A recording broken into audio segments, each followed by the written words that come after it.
गुगलवर best home in Nashik type करून थकलात? आता वेळ आहे दीपक बिल्डर्स अँड डेव्हलपर्स यांच्या DBD होम फेस्ट 2025 ला भेट देण्याची। इथे आहे नाशिक मधील प्रोजेक्ट्सचे अनेक पर्याय एकाच छताखाली। 22 सप्टेंबर ते 22 ऑक्टोबर पर्यंत नक्की या आणि बुक करा तुमचं dream home. DBD home fest 2025, 3 lives Govindnagar Nashik. Call 7796 833 833।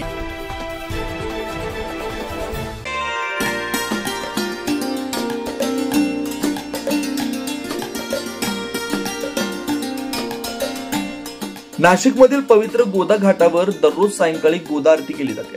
काल सायंकाळी नाशिकमधील शीख समाजाच्या वतीनं गोदा आरती आयोजित करण्यात आली होती। या गोदा आरतीसाठी शीख समाज समितीचे समन्वयक गुरमुख सिंग संधू, गुरुद्वाराचे सभासद मनजित सिंह, करमजीत सिंह, शमशेर सिंह, बादल सिंह कलानी, रतन सिंह उपस्थित होते। यावेळी गुरु तेग बहादूर सिंग यांनी हिंदुत्व, जनरक्षण तसंच देशहितासाठी दिलेलं बलिदान व हिंदू एकतेसाठी सर्व समाजाला एकत्र केलं। या बलिदानात सेवा, बंजारा, लुबाना, ब्राह्मण व सर्व हिंदू समाजाने एक होऊन आरती केली।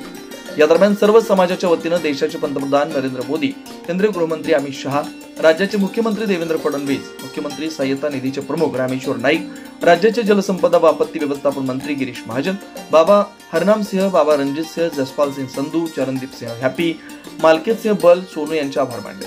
यावेळी गुरमुख सिंग संधू यांनी सांगितलं की या सर्वांची मेहनत व भारतीय जनता पार्टीच्या प्रयत्नांमुळे सिकलकारी, सिंधी, बंजारा, मोयाल, मराठा हिंदू बांधव एकत्र आले आणि धर्म परिवर्तन झालेले आपण आपले बंधू भगिनींना आपण मिळून परत आपल्या हिंदू धर्मात आणण्याचा प्रयत्न करणार असल्याचं आवाहन केलं।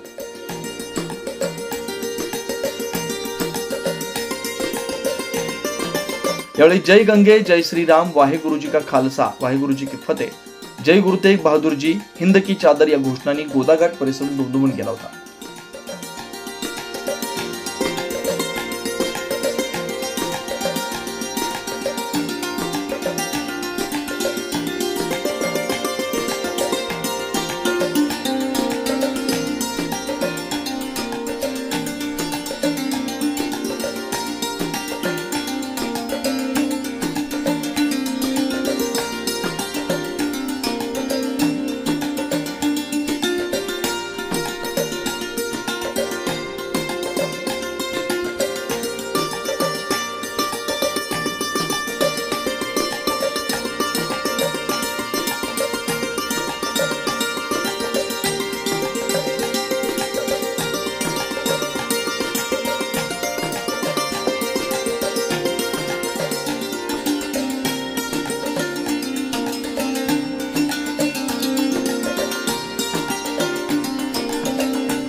News Maharashtra bureau Nashik.